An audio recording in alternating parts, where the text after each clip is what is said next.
Good evening, basketball fans. It's Mark Oldop, Sky Halpern here for the Sports Insanity Network for our draft pick proposal night. We have with us tonight the very famous Danny, Vice President Reginald. How are you, Dan? Hey, everything's good. We It's have a time where, after the NBA Finals, we watched the Celtics soak in their championship.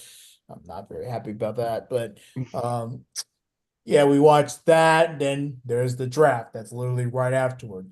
Usually a couple of days after the NBA Finals, but lately it's been like that. So that's been pretty nice.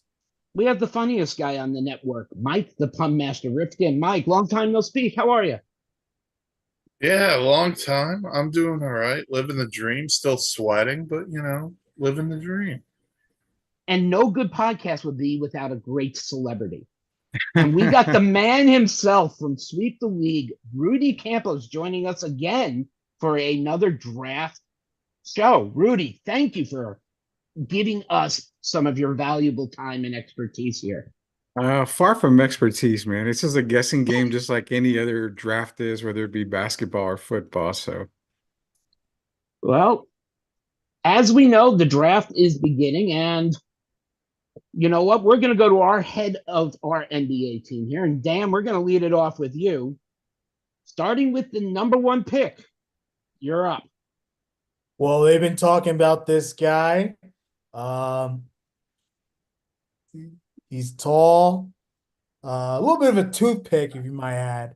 But he's the Frenchman, and right now I don't know exactly what the Atlanta Hawks want to do, but it seems like Zachary Richardson is going to be the guy that they're going to swoop at the top, just like his fellow countryman Wembanyama. He'll be at the top, number one pick, going to the Hawks. Zachary Richardson. Mr. From Sweep the League, what do we got?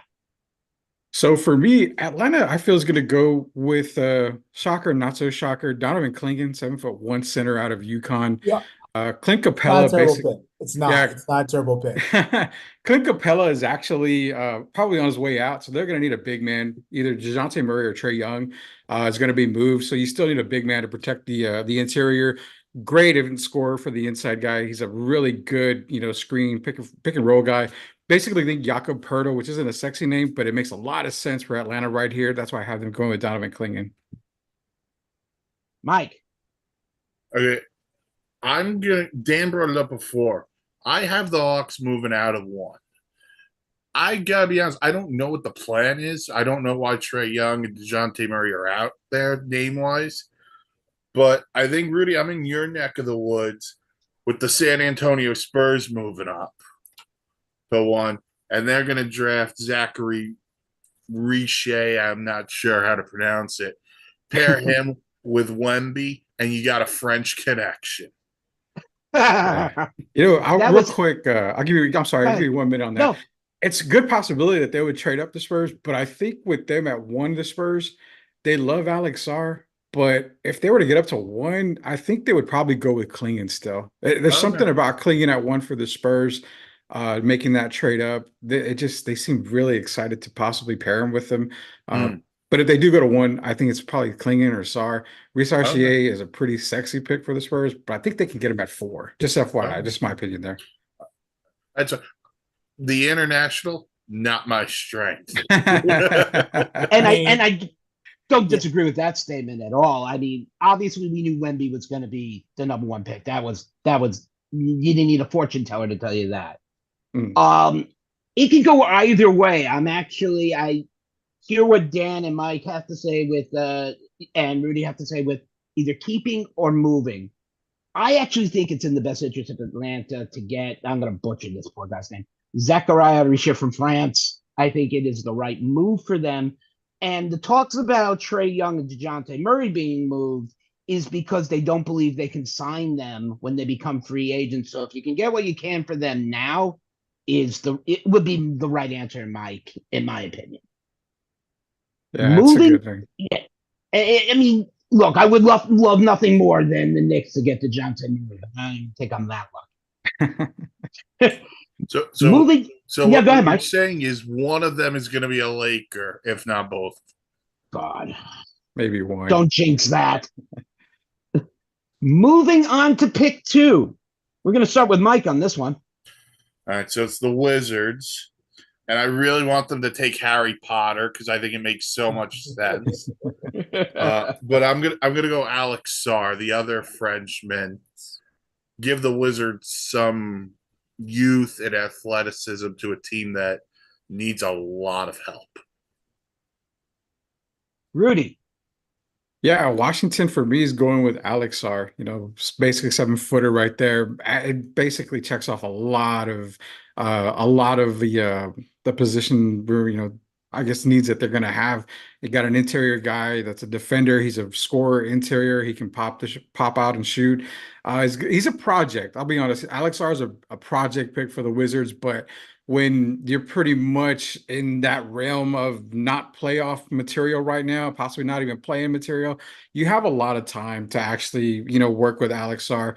More than likely, Kyle Kuzma or Jordan Poole is going to end up being moving anyway in the offseason. So if you're going to build a foundation, start with Alex Sarr, 7-footer out of France. That's what I'm taking for the Wizards. Dan. The entirety of the Washington Wizards, the project.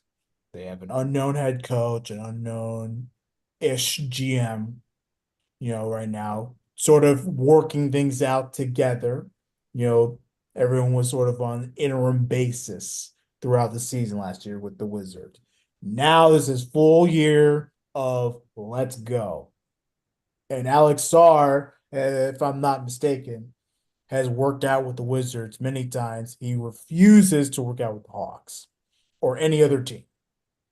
So it's a lock at number 2 for him, for Sarr. And it's the right move. You got to get a big man in there. I know the big man is not, the game's not centered around that anymore. But have you seen the big man in the playoffs? How much, how valuable they've all of a sudden become? It's not a coincidence. So you have to have that element in there along with the big time shooting, which is what the NBA is about nowadays, obviously. You're looking at a 7'4" Frenchman who has a good mid-range shot and an improving three-pointer shot. This is something that has been coming along lately when you see with big men, is that they're getting used to taking the three-point shot, and that gives teams a whole new versatility of how to work the ball around. But in closing a big sweep, Alex Sarr, number 2 to the Wizards. I don't think there's any question about it. I'd be very surprised if they choose anybody else. Rudy, you get to kick us off with pick number 3. So pick number 3, going to the Houston Rockets. They need some wing help, and this is where I like Zachary Risacher out of France. I mean, a versatile wing. He can shoot the jumper. He's very, very good basketball IQ. Pretty good, pretty good on defense as well. I think he makes a lot of sense. Houston's kind of that young team with Fred VanVleet kind of being one of the older statesmen there. I could see them going with a big guy, but if they did, they would have to trade down because I don't see any player like Zach Edey or anybody going this high. For me, Risacher makes a lot of sense. He fills that power forward position right next to Alperen Sengun. It just makes a lot of sense for the Rockets. Give me Zachary Risacher right here. Mr. Rifkin. Okay, so I'm with Rudy on the fact that they need wing. I've also been hearing and reading they could move out of this pick. Mm-hmm. So that's where I'm going. I think Portland moves up. Reed Sheppard out of Kentucky. There's your Damian Lillard kind of like replacement there. Nailed a lot of big shots for Kentucky during the season before entering the draft. Dan. None of one of those one and done Kentucky Wildcats guys, and all that. No, big time 3-point shooter. I think the Rockets, would also benefit from a Reed Sheppard, if I'm not mistaken. Like they could benefit huge from that. So get more of that shooting in there, draft him. It's a no-brainer for me. Bringing it, wrapping it pretty much up. Yeah, Reed Sheppard is the pick here. I don't see Houston trading especially when you just signed Fred VanVleet, you have Amen Thompson, and now you're going to bring in possibly this kid as long as he's available. Anything can happen. This kid alone, I love the fact that he can shoot 37% from 3-point. That to me is a huge asset for any team. I mean, it's not Stephen Curry, but it's definitely something up. So I have Reed going to the Houston Rockets at 4. Now, I've heard these guys talking about possibly San Antonio jumping up to 1. It's a possibility, but we're going to talk about him at 4. And we're going to start with Dan. So at number 4, it's the San Antonio Spurs. Everyone's saying maybe a guard, maybe a forward. They really like the center, though. I would go Donovan Clingan here. If they're really serious about him, I think he drops them to them at 4. So, but being look at his upside with Clingan. He's a big time center. He could block. Not only does he allows the players, the offensive player, to leave the floor, and then he follows them. That's something that you can't really teach in basketball. He's been really good. He uses his size to his advantage. He can also post up very well down low. Very well. So I think that would be a huge benefit for San Antonio Spurs. I think it drops to him at 4. Rudy, you have a request from Sith Elias to be heard. So, Rudy, you're up. So number 4, the San Antonio Spurs. I actually love what Dan said. You know, it makes sense for Clingan if he drops, but in reality, for me, one of those first 3 teams is going to probably have to take Clingan only because all 3 teams are going to need a big guy. They're going to need a big guy. The best big guy out there, the most solidified big guy is Donovan Clingan. But if he drops to 4, that's remarkable. That should be the Spurs pick right now. What I have them doing is I have them with the number 1 player on my big board for San Antonio, and that's Stephon Castle out of UConn, a 6'5" point guard. Excellent defender. He can get to the basket. He makes the right move. His basketball IQ is really, really good. The only problem is everybody sees that his shooting. He shot 27% from beyond the arc. His jump shot is still a work in progress, but in the NBA, that can be fixed really, really quick. So Stephon Castle, who I have one of my top prospects in this draft, I actually have a ceiling, and I've been kind of having that same ceiling with him where I can think he can end up being a poor man SGA when it's all said and done. If he can really get his jump shot worked out, you're talking about a very promising prospect here. I like Stephon Castle at 4. Mike. And you're talking about Q, who's 19 years old, too. It's Stephon Castle. All right. I had the Spurs move up to 1 to give Wemby a French connection. But I have what Rudy had at 1, which was the Hawks and Donovan Clingan. Go watch UConn's run to the national title for the 2nd straight year. Clingan is a beast down low, defensively, offensively, on the glass. You know why UConn had so many offensive rebounds? Donovan Clingan. And he might know how to speak Klingon. I don't know. For me, I wish I could take credit for coming up with this on my own. I didn't. I've actually been having to watch a little bit more ESPN lately to get a better idea of what the rookies are. And I was actually convinced that I'm going to brutalize this poor guy's name. Matas Berzelis. Did I ruin it? No, you're good. You're good. Okay, good. The notes I was watching, what they were showing up on him, of being his size and the way he can play along with Wemby, his ability to shoot the 3, gives a good pairing and maybe even a little bit more speed on the court. No offense to Wemby, he gets up as fast as he can. He's 7 foot, whatever. But I like this kid after watching him on ESPN this morning. So I have the Spurs taking Berzelis at 4. Moving right along. Rudy, you're going to take the first one since you are our fortune teller and you should trust everything he says. It's 100% correct. Rudy, you get to start us off on pick 5. Oh, man, that rumor goes around pretty quickly, doesn't it? I'm not sitting at number 5 is the Detroit Pistons. This is kind of where the draft starts for me. It makes sense for them to take Dalton Knecht because he's a senior out of Tennessee. I mean, he's a great scorer. He's explosive. He can shoot the ball. But with Trajan Langdon being the new, basically the new vice president of basketball operations there, They're probably going to end up going with Reed Shepard right here. Solid shooter. He's a sniper with 3-point shots. Detroit needs 3-point shooting. It'll free up it'll spread the floor up more for Cade Cunningham, Jaden Ivey. You've got some really good big men there, Wiseman and Duren. I think Reed Shepard makes a lot of sense there. He's a bit undersized for that shooting guard position. Will they run him at the point guard? I think it's kind of flip-flop. Cade will still be point guard. Reed will be on the perimeter. But like I said, Dalton for me is the one that makes sense for Detroit. But I think at the end of the day, they're going to go with the guy who played at a big-time school in Kentucky who can shoot the lights out, and that's going to be Reed Shepard. Mike. Well, first things first, can the Pistons hire a coach? That's tough. They need to. I mean, I still don't get the whole Monty Williams thing, but that's a whole other conversation. Which, by the way, was a disaster. Yeah, you're now paying a dude $60 million to not coach, but that's a whole other conversation. I'm going international again. Matai Buzelis. I don't know what the Pistons are going to do because I don't think the Pistons know what the Pistons are going to do. Again, no coach, but I think this is a big year for Cade Cunningham, former #1 pick, and albeit not his fault because it's a terrible situation, but at some point, Cade Cunningham's got to show why he was a #1 pick.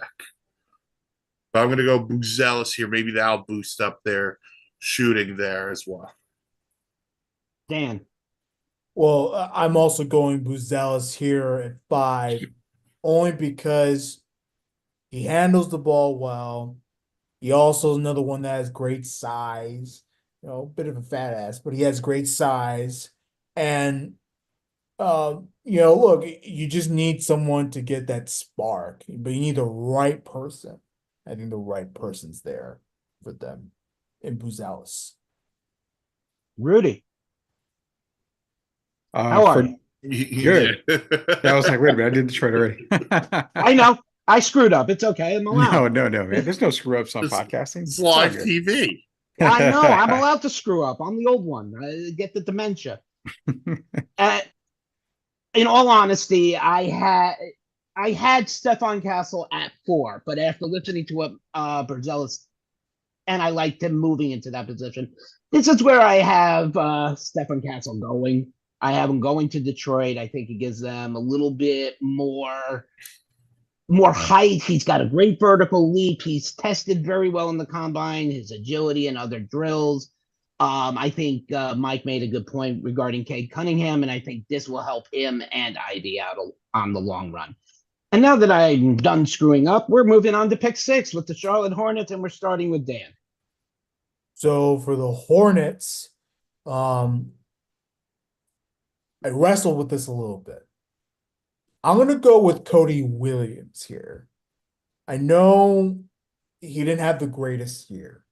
He was injured, didn't play a lot.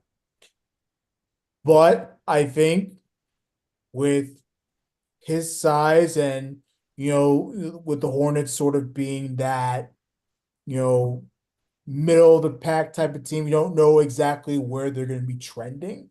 I think this is perfect to have like a bit of a project here. Cody Williams is my pick for the Hornets 6. Rudy.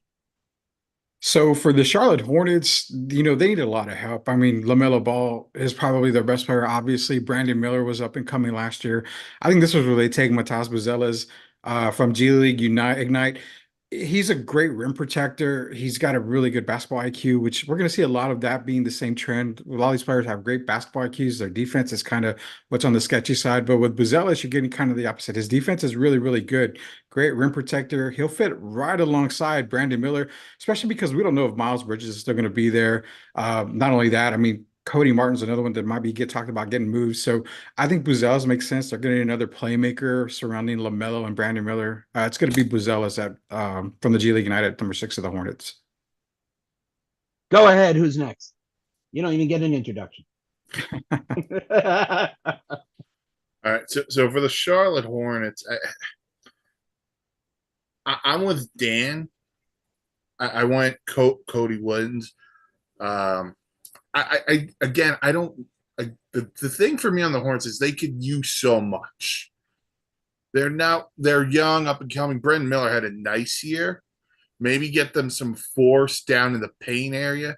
If there's a good big that maybe slides, maybe they get there too. But for now, I'm going to go Cody Williams.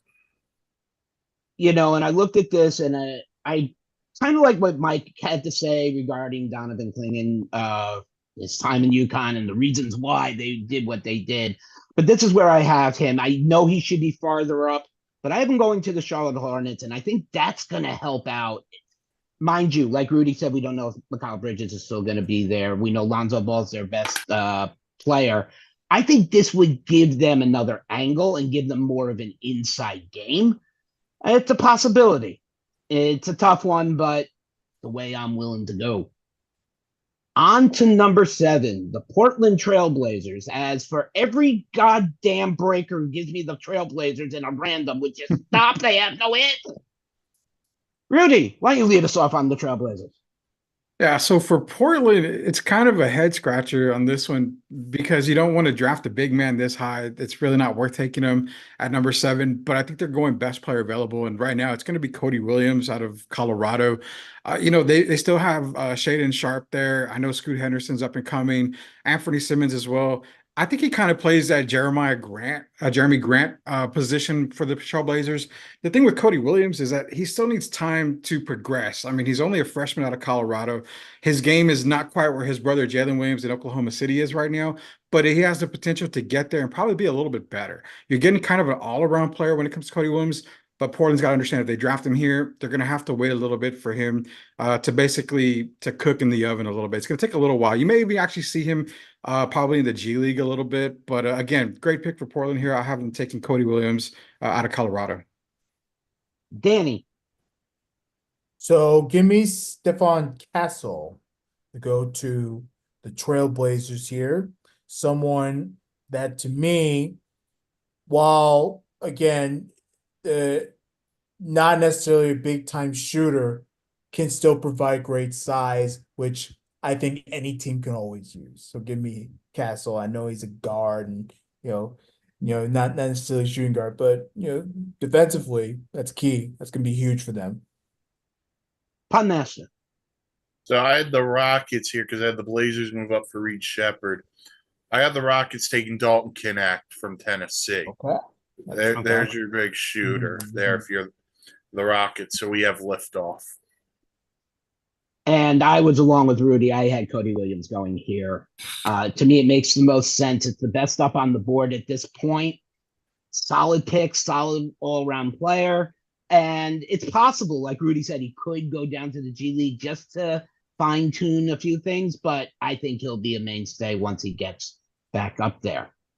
Leading us off at number 8, the San Antonio Spurs, Mike Rifkin. Well, I mean, I'm going to go Stephon Castle here. If you can get him to slide to 8, there's your point guard of the future. Now, if they have to move 8 if they want to move up, but I'm going to go Castle. There's your point guard. And it kind of feels like he's a Greg Popovich kind of guy.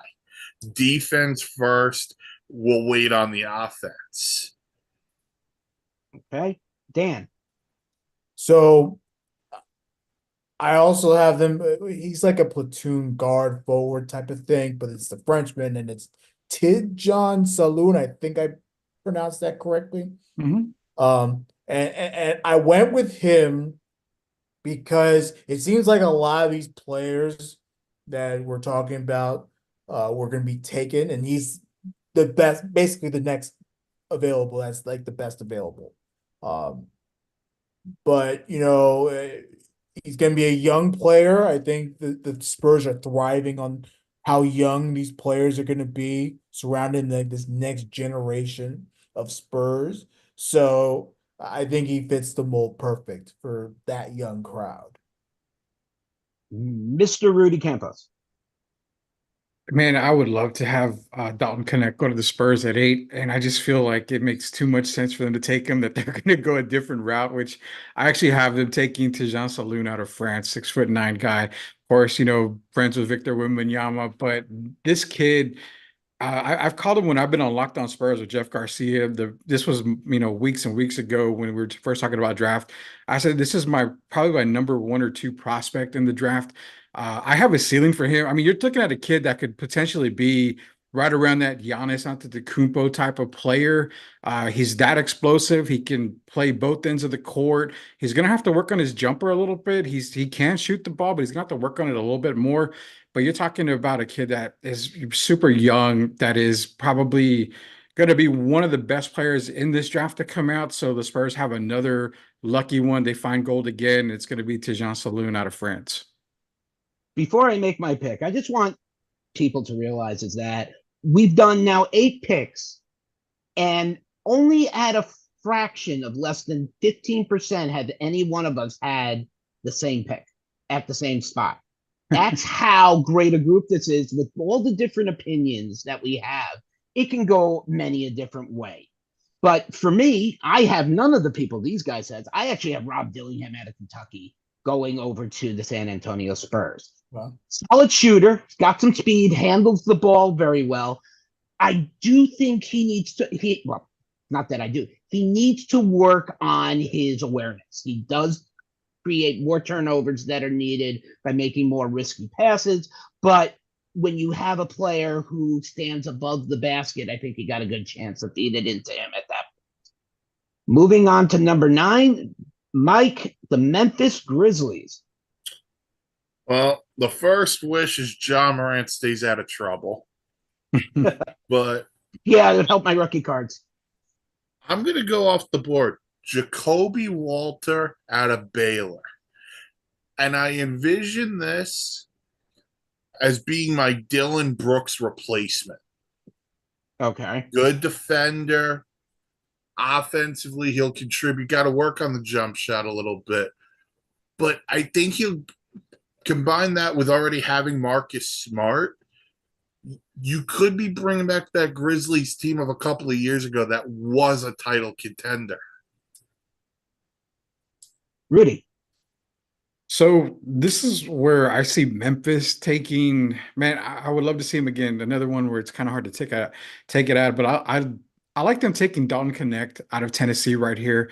It gives them a score. Now, Marcus Smart is more known for his defense, and with Ja Morant and Desmond Bane, when Smart is out of the lineup, you're going to have a 3-headed monster in the backcourt with Bane, Morant, and Knecht. I mean, Knecht can shoot the lights out. He's a very, very attack type of player when it comes to the rim. I know his defense is suspect, but in most cases, when you're on a team with a defensive player of the year candidate in Jaren Jackson Jr., you're allowed to allow a player to go by, kind of play the Olay defense. I think Knecht can stay in front of a lot of the players in the NBA, but he's just going to get blown by. But hey, Jaren Jackson Jr. is behind him. No worries. They need him for his offense, and I think he's going to fit right in with Memphis there. That's Dalton Knecht at number 9. The next best man up. Look, the Grizzlies right now, they're starting to get up there a little bit in age. So having someone like a Dalton Knecht who's coming into the draft much older than a lot of these young players, I think would be much, much better fit for that Grizzlies team. It's a sharp shooter. He can give you minutes right away. And, if all works out, I mean, Rudy just nailed it on it. You already have 3 big-time players. If you're worried about defense, you can go get some defensive player in free agency. That's an easy get. I can list a lot, but Dalton Knecht, you need a sharpshooter, you need someone to get some minutes now. That's a perfect guy to go. When I had this pick come up, and I'm going through everything, I actually had 2 people, and I had a problem differentiating. One, Rudy said, is that's Dalton Knecht. Makes absolute perfect sense for the Grizzlies. But I also like Ron Holland also. I think he's quick, fast. He's got good ball handling. His shot needs a little bit of work on, but who doesn't? You have time. You got it. It's what coaches are for. But it's the way he moves with the ball, the lateral that he can do, and the way he just finds ways to get in. I think he would be a good spot. And that's why I'm really going to go with Ron Holland here at 9. It's a big shock, but what it's going to be. Now we're down to our last pick as we're all about to cry that we're not going to 20 more here. And we're going to let Mike go first on the Utah Jazz, where in Utah they're not allowed to play music. Yeah, but they're getting new uniforms that look like the ones from the 90s again. So pumped up for that. Yeah, but doesn't Utah now also have a hockey team that doesn't even have a name? They're they're going to be known UConn as the hockey team. Utah Hockey Utah Club hockey next team. year. Okay. Yeah, Washington football team vibes. Right. All right, I'm back gonna at number 10. Sorry, Mike. I'm going to go Rob Dillingham here. Utah feels like they've been on the preface for a while. Even after the Donovan Mitchell deal, they hung around for a lot of last year. But I'm going to go Rob Dillingham. Give them another good scoring player. Daniel. We need someone that can pair up right next to Keontae at the guard. And I think that person right there will be Devin Carter. Someone that, from Providence, had a strong season, and he can really show the ability to go up and down the court very well. You just need someone to complement Keontae George at the guard position. That's a perfect combination there. Devin Carter's my pick. And I'm going to save the best for last. We're going to make that Rudy's the best for last. I'm going to go early. The Utah Jazz have always been somewhat of a memorable team, especially me during growing up watching Stockton and Malone play. I mean, that was nothing other. But after my decision at 9, this is where I put Dalton Neck going. I think you have the next best person up, and this is it. I think he'll fit right in with that Utah Jazz front court. He'll move. He'll do what he needs to do. He's a good shooter, and he's got the right support around him. I think he'll bloom into a nice player. Now let's hear Rudy put me to shame. No, nothing like that, man.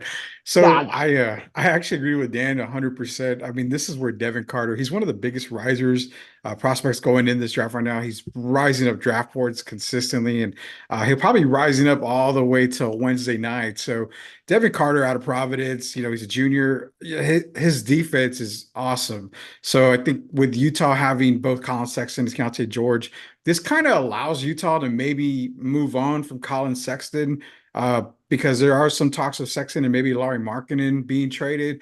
So if they want to get rid of Sexton, this would be a perfect fit. Devin Carter right next to Keontae George. If not, a Carter Sexton backcourt would look good. A Carter George backcourt, it didn't matter. It's going to look good regardless.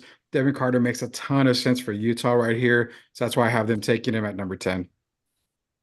So we want to thank everybody who is tuned in, especially Sith Elias, who I'm sure Rudy will make sure we know he said his name out and give him a good shout out. I want to especially thank Rudy Campos for taking his time and coming in with us for doing yet another draft show that's not going for 3 weeks long, only a short little stint here. So Rudy, I really appreciate you coming on. It's nice to have you. You're always welcome anytime we're doing a show. Rudy, as you guys all may or may not know, has been a friend of mine for over a decade through the sport car business. Tune in to Sweep the League anytime you want that he is live, between guest stars, great commentary. And he's got a podcast system that I need to learn so I can make ours look just as good as his. But for me, Vice President Danny Boy Reginald, Mike the Pun Master Rifkin, and Rudy Campos of Sweep the League, I am Mark Oldovsky Halpern. Want to thank you for tuning in. Please like and subscribe. Check us out on the socials where are we? At Insanity Real on Facebook and X. And I hate that name, but X. It's always going to be Twitter. And make sure to check out the website at www.thesportsinsanitynetwork.com for all your blogs, vlogs, and any other thing that has wheels and likes to roll through roads. Otherwise, this is Mark Halpern saying good night and have a pleasant tomorrow. And let's go Knicks.